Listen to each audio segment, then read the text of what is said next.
Hello viewers, drama serial खुदा और मोहब्बत के अगले एपिसोड में आप माही की बेबसी देखेंगे। माही और फरहाद एक दूसरे के लिए तड़पते रहेंगे, लेकिन नाजिम शाह इस रिश्ते के लिए नहीं मानेगा।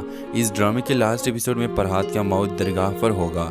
मेरे प्रेडिक्शन के मुताबिक फरहाद की मौत नाजिम शाह के हाथों नहीं होगा, वो बस माही की यादों में गुम रहेगा और माही के लिए तड़प तड़प कर दरगाह पर ही मर जाएगा। सिकंदर और रोमाना एक हो जाएंगे, क्योंकि सिकंदर की वालिदा अब इस कोशिश में है कि माही और फरहाद एक हो जाएंगे, लेकिन नाजिम शाह की वजह से ये दोनों नहीं मिल पाएंगे। इस तरह सिकंदर की माँ सोचेगी कि अगर मैं माही और फरहाद एक नहीं कर सकती तो मैं अपने बेटे का पसंद रोमाना क्यों चूज़ नहीं करती, और इस तरह वो रोमाना के घर सिकंदर के लिए रिश्ता लेकर जाएगी। सिकंदर को रोमाना मिल जाएगी, लेकिन बेचारे फरहाद और माही की किस्मत अच्छी नहीं है। नाजिम शाह की वजह से इन दोनों की शादी नहीं हो सकती और न मिल सकती है। और इस ड्रामे के लास्ट एपिसोड में फरहाद तो न तो अपने घर जाएगा और न माही उसकी किस्मत में। नाजिम शाह माही के पास आकर उसे कहता है कि माही, तुमने ऐसा सोचा भी कैसा, तुम्हारी शादी होगी तो सिर्फ सिकंदर के साथ। माही कहती है कि लाला, मैंने हमेशा आपके फैसले को तरजीह दी है। सिकंदर ने इस रिश्ते से इनकार कर दिया है, इसमें मेरा क्या कसूर है। नाजिम शाह कहता है कि कसूर तुम्हारा ही है। अगर उस दरगाह के मुजावर का किस्सा न खुलता तो आज सिकंदर तुम्हारे साथ ही शादी करता। मेरे एक बात याद रखना, अगर सिकंदर का शादी तुम्हारे साथ ना हुई तो मैं फरहाद को जान से मार दूंगा।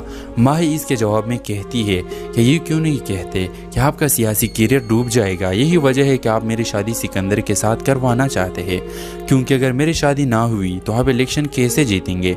सिकंदर की वजह से तो आपको बहुत ही सीटें मिलने वाली है ना। अगर आपको मेरी परवाह होती ना तो आप फरहाद के रिश्ते के लिए भी राजी हो जाते।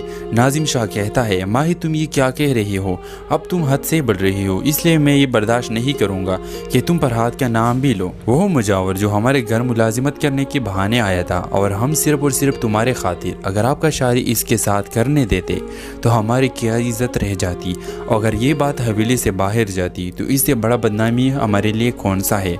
और अब भी हमारी यही कोशिश है कि आपका शादी सिकंदर के साथ हो। माही के घर आकर नाजिम शाह के सामने रिश्ते से इनकार कर देता है कि नाजिम शाह में माही से शादी नहीं कर सकता, क्योंकि माही को कोई और पसंद है।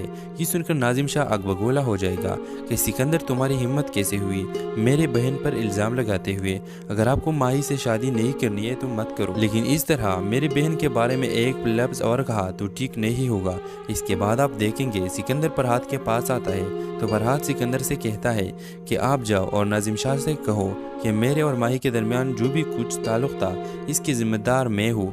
माही भी गुनाह है और वो मासूम है, मैं दीवाना हूँ, सारी गलती मेरी है। तो इस तरह नाजिम शाह जब खबर हो जाता है तो उसकी इसके बाद और भी बहुत ज़्यादा गुस्सा आ जाती है। नाजिम शाह बंदूक उठाकर दरगाह की तरफ पहुँच जाता है। जब फरहाद देखता है कि नाजिम शाह आया तो फरहाद इस तरह नाजिम शाह से भी कहता है, माही भी गुनाह है, सारी गलती मेरी है। तो नाजिम शाह फरहाद को पकड़कर कहता है, हाँ ये तो मुझे मालूम है कि सारी गलती तुम्हारी है, और अब आपको मैं आपकी गलती की सज़ा भी दूंगा।